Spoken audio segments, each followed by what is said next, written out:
कार्तिक का महीना हो, दामोदर मास हो, प्रयास करो तुलसी के जड़ में, तुलसी के पौधे में जल अवश्य समर्पित करो।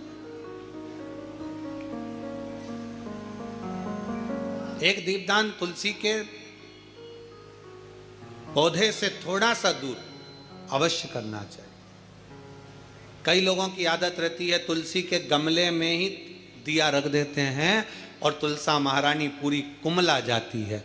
अब तुम्हारी सास बैठी हो कुर्सी पर, उसकी साड़ी के पास में दिया धर दो, अच्छा लगेगा? बोलो, जम के बोलो जरा। नहीं लगेगा। क्या कहेगी वो? मुझे जलाएगी क्या?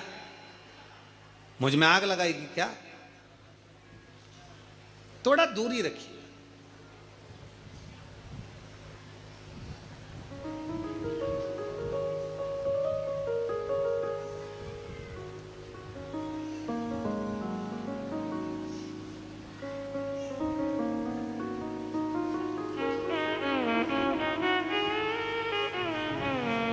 कल हमसे कोई पूछ रहा था, गुरुजी हम दीपावली पर दिए जलाते हैं, हम दीपावली पर अगरबत्ती जलाते हैं, हम दीपावली पर पटाखे जलाते हैं, और कुछ जलाना हो तो बताओ। अब वो तो लोग हैं, कुछ भी पूछ सकते हैं, उनका मन। तो हमने भी कह दिया एक काम करो, तुम्हारे आसपास के जितने तुमसे जलते हैं उनको बुला लो, कुछ जलाने की जरूरत ही नहीं पड़ेगी, वो खुद तुम्हारा घर देखकर चल के चले जाए। सुर में गाना सीखिए पाधानीसा ऐप के साथ। AI powered personal music teacher from Saregama.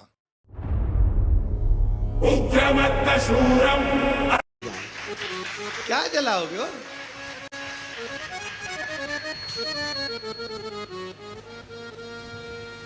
Shiv Mahapuran की कथा कहती है दूसरे का वैभव देखकर कभी मत जलो,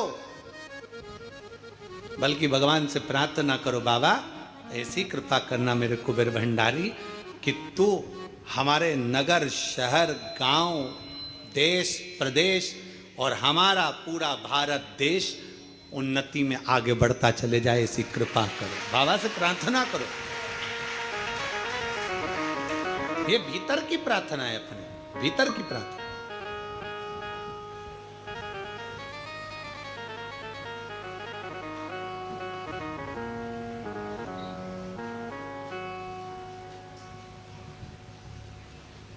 अब भगवान विष्णुदास का नियम था कि अपने नगर में जो शिवालय है, अपने नगर में जो भगवान विष्णु का मंदिर है, उसकी आराधना करना, उसकी पूजन करना, उसकी अर्चना करना।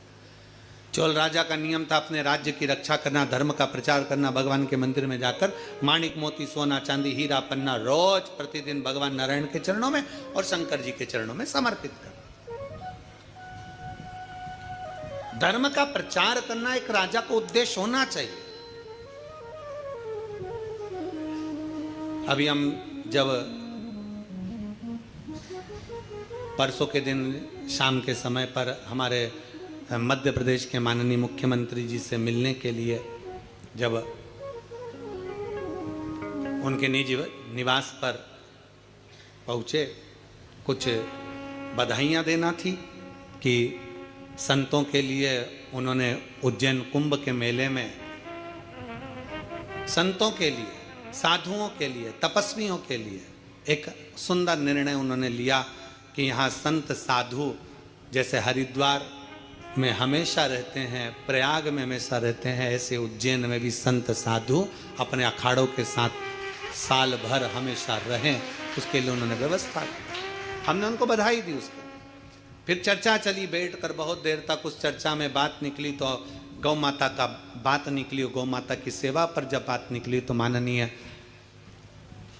मध्य प्रदेश शासन के मुख्यमंत्री डॉक्टर मोहन यादव जी को हम उसके लिए धन्यवाद देंगे कि उन्होंने एक बड़ी सुंदर बात कही कि हमने पूछा गौ माता, तो कहे गुरुजी अब की बार ऐसा क्रम चालू करा है कि जितनी सरकारी गौशालाएं हैं, जिन गौशालाओं में सरकार की द्वारा कुछ राशि भी अगर पहुंचती है, ऐसी पवित्र जितनी गौशाला है मध्य प्रदेश की, सारी गौशाला में गोवर्धन पूजन वाले दिन गोवर्धन नाथ जी की पूजन और गाय की पूजन प्रत्येक गौशाला में की जाएगी। उसके लिए माननीय मुख्यमंत्री जी को धन्यवाद बहुत बहुत, जो सनातन धर्म की ध्वजा को आप आगे बढ़ा रहे हो। बहुत बहुत साधुवाद कि गोवर्धन पूजन वाले दिन, दीपावली के दूसरे दिन, गोवर्धन पूजन के दिन प्रत्येक मध्य प्रदेश की जितनी गौशालाएं, जितनी सरकारी गौशालाएं, जहां जहां अनुदान जाता, जिससे प्रत्येक गौशाला में गौ माता और गोवर्धन की पूजन हो, जिससे सनातन धर्म मजबूत हो। उसके लिए माननीय मुख्यमंत्री जी को बहुत बहुत साधुवाद। एक बार जोरदार ताली बजाकर उनके लिए धन्यवाद, बहुत साधुवाद। धर्म की ध्वजता स्थापित होना चाहिए। चोल राजा ने अपने राज्य में संपूर्ण सुख का अनुभव करा दिया, संपूर्ण सुख, संपूर्ण सुख। समय बीतता गया, भगवत भजन आगे बढ़ता गया। अब जो विष्णु दास थे, ब्राह्मण कुल के, ब्राह्मण के घर में जन्मे, उनका नियम था शिव मंदिर में जाकर झाड़ू लगा देना, पोछा लगा देना, और शंकर के मंदिर में, शंकर के शिवालय पर एक लोटा जल भगवान शंकर को समर्पित कर देना। शिव महापुराण की कथा कहती है शंकर के मंदिर में, आप लोगों ने स्मरण किया होगा, हम पूरे साल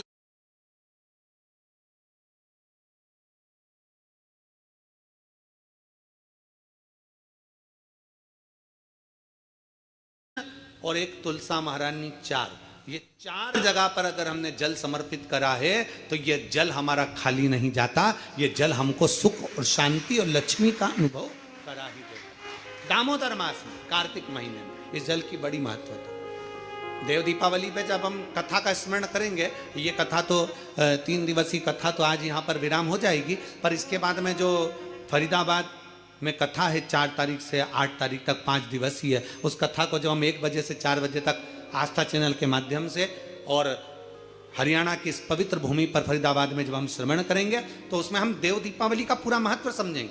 इसलिए उस कथा का नाम स्कंदेश्वर शिव महापुराण की कथा रखा, कार्तिक के महत्व पर आधारित। 5 दिन देव दीपावली की महत्वता क्या है, कौन कौन से देव हैं जो दिवाली मनाते हैं, कौन से देवता हैं जो दीपावली के पर्व पर आकर दीपावली के महाउत्सव को मनाते हैं।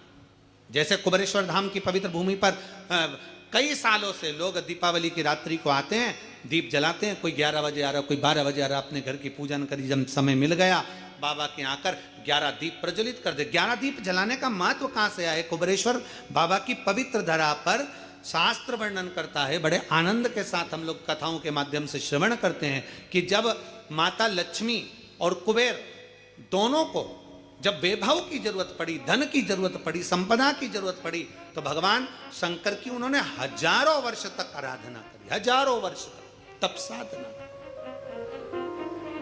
और भगवान शंकर की आराधना करते हैं, आराधना करते करते करते करते कुबेर को बहुत समय बीत जाता है, माता लक्ष्मी को बहुत समय बीत जाता है, पर शिव प्रसन्न नहीं होते, भगवान शंकर प्रसन्न नहीं हुए। तब भगवान शंकर की आराधना करते करते माता लक्ष्मी ने स्वयं माता ब्रह्माणी से पूछा कि ये शिव प्रकट क्यों नहीं होते, हमें वर क्यों नहीं देते। कुबेर ने पूछा ब्रह्माणी से, हमने इतनी आराधना करी है, शंकर आखिर वर क्यों नहीं देते। तब माता ब्रह्माणी ने कहा कि तुमने केवल शंकर की आराधना करी है, पर गौरी शंकर की आराधना नहीं करी है। गौरी पार्वती की अगर आराधना शिव के साथ करी जाए तो निश्चित है शंकर प्रकट होते हैं, शिव सामने आते। नारायण और माता लक्ष्मी, लक्ष्मी को आमंत्रित करते हो नारायण रह जाते हैं, नारायण को आमंत्रित करते हो लक्ष्मी रह जाती हैं, ब्रह्मा को आमंत्रित करते हो ब्रह्माणी रह जाती है, ब्रह्माणी को आमंत्रित करते हो ब्रह्मा रह जाते हैं, इंद्र को आमंत्रित करते हो तो इंद्राणी रह जाती है, इंद्राणी को आमंत्रित करते हो तो इंद्र रह जाते हैं। पर शिव महापुराण की कथा कहती है केवल एक शंकर ऐसे हैं जो माता पार्वती के साथ कदम से कदम मिलाकर आगे बढ़ते अपने भक्त के दरवाजे पर पहुंच जाते हैं। गौरी शंकर की आराधना। तो लक्ष्मी जी बोली मैं इतने समय से शंकर को जल चढ़ा रही हूं, मैं इतने समय से शिव पर जल चढ़ा रही हूं, शंकर प्रसन्न नहीं होते। भगवान माता ब्रह्माणी ने कहा शंकर को जल चढ़ाकर अगर हाथ की इन मुद्राओं को, हाथ की इस अंजलि को, हाथ को अगर थोड़ा सा भी आप जलाधारी पर स्पर्श कर देते हो तो वो जल पार्वती और शिव दोनों को समर्पित होकर पार्वती जी उसको स्वीकार कर लेती है कि इसने मुझे भी जल चढ़ाया है। केवल स्पर्श मात्र, जैसे ये शिवलिंग है, जैसे ये शिवलिंग है, ये जलाधारी है। इस जलाधारी का जो गोल भाग है, चौकोर भाग है जलाधारी का, उसका मात्र जल चढ़ाने के बाद स्पर्श मात्र कर लेने पर भी पार्वती और शिव की आराधना का पूरा फल हमें प्राप्त हो जाता है। प्रदोष काल में एक बड़ी सुंदर बात आती है। प्रदोष काल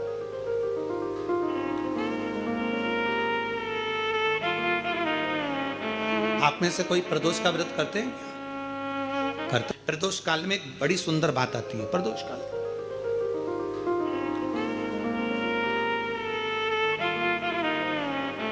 आप में से कोई प्रदोष का व्रत करते हैं? करते हो आप लोग? ठीक है। कितने लोग हैं जो नहीं करते? हाथ उठा लो। ठीक है, नहीं करते ना, कोई बात नहीं, रख लो, रख लीजिए। 26 प्रदोष का,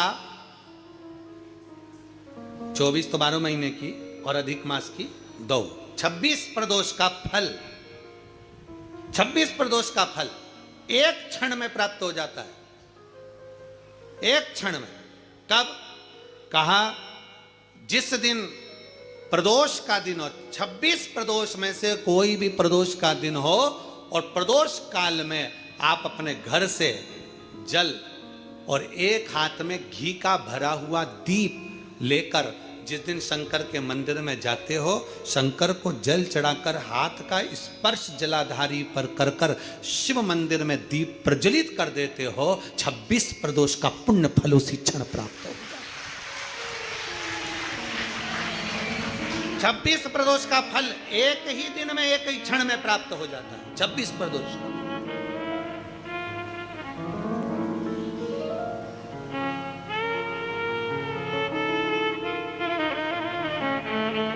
अब कई माताएं कहेंगी, गुरुजी हम तो इतने साल से प्रदोष कर रहे हैं और तुमने इन सबको एक ही में निपटा दिया, एक ही बार में पूर्ण करा दिया है। हम इतने साल से कर रहे हैं, वो क्या?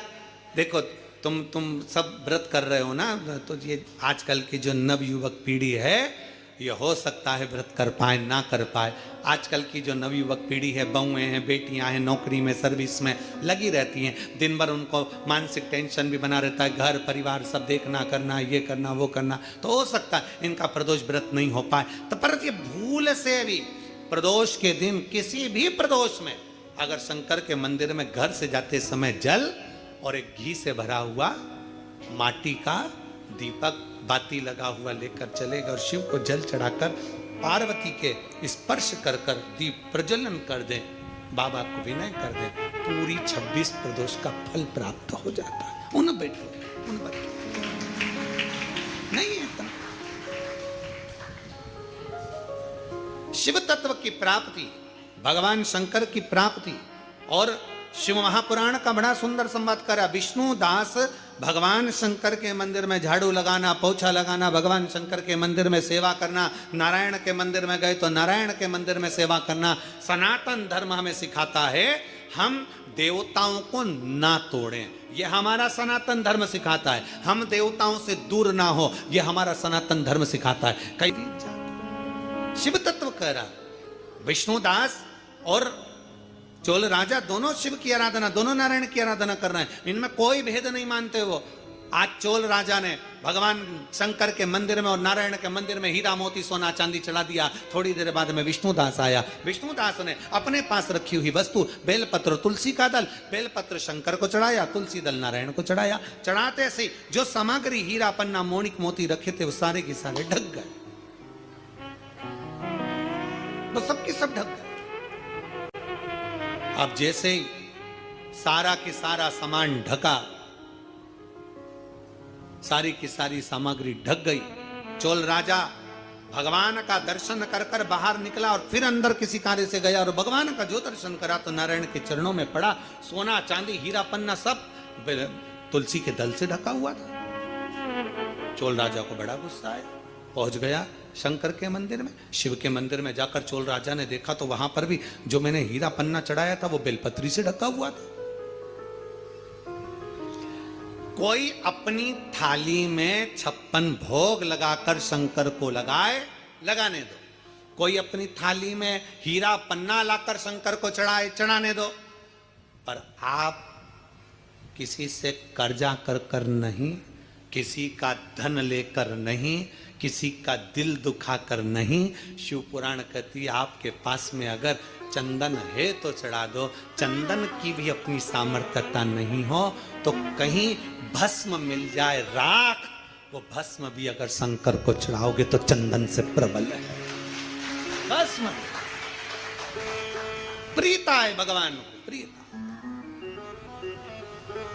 कई लोग कहते हैं भगवान गुरुजी हम शंकर जी को क्या चढ़ाएं? हमने कहा जल चढ़ाओ। तो क्या जल लेने के लिए घर जाना पड़ता है? तो फिर हमारे पास तो वो भी लेने के लिए घर पर से हमारे पास पात्र नहीं, हम क्या करें? हमने कहा शंकर के मंदिर चली जा। 3 बार ताली बजा दे। उसने कहा ताली भी नहीं बजाए तो हमने कहा मुख से बम बम बोल दे, उतना ही बहुत। वो भी ना बने तो मुस्कुराकर शिव को निहार ले। मुस्कुराकर शंकर को निहार। और कभी हम तो यहां तक कहेंगे कि अगर नहीं चंदन नहीं, अगर नहीं तगर, कुछ भी नहीं है, आपसे भी निवेदन है लक्ष्मी की पूजन करो। तुम्हारे पास में सब सामान हो चढ़ा दो। कुछ है नहीं है माता को समर्पित कर दो। तुम्हारा दिल जैसा करे, तुम्हारे घर की जो रीति हो उसके अनुसार माता को चढ़ाओ, प्रेम से समर्पित करो।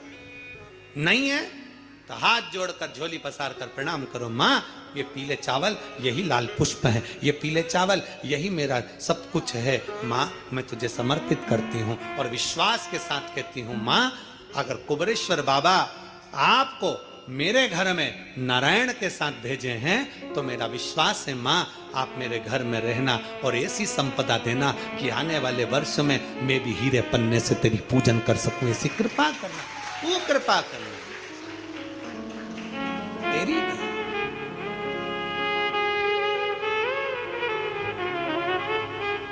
अब हमारी आदत क्या हो गई?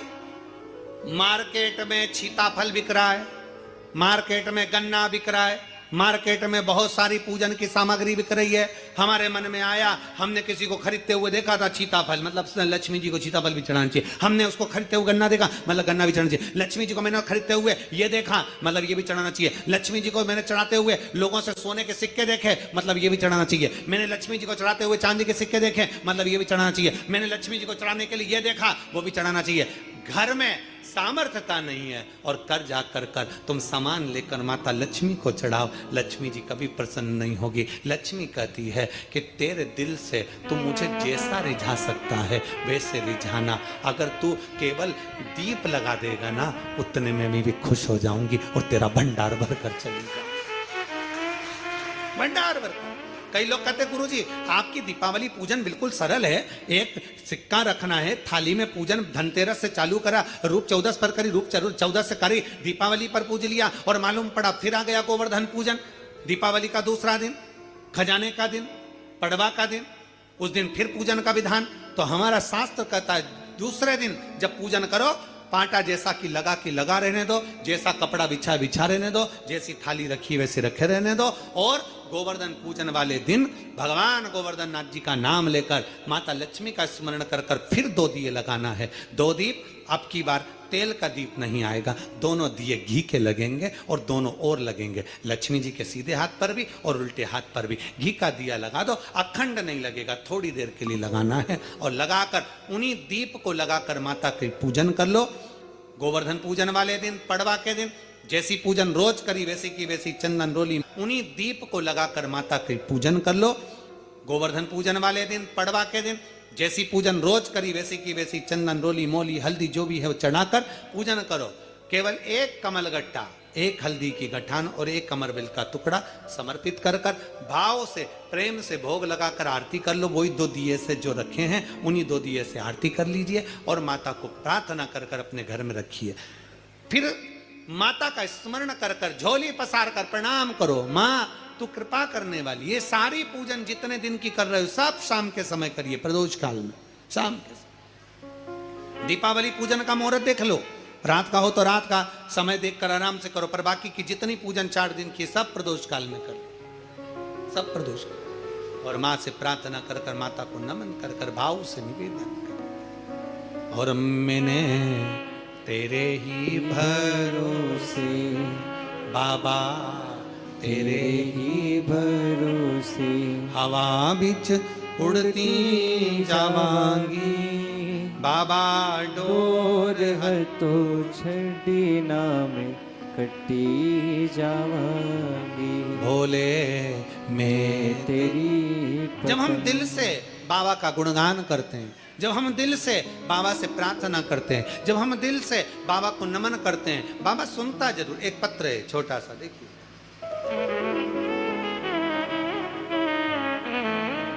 नयन तारा सिंह नागपुर से हैं, कहीं बैठी हो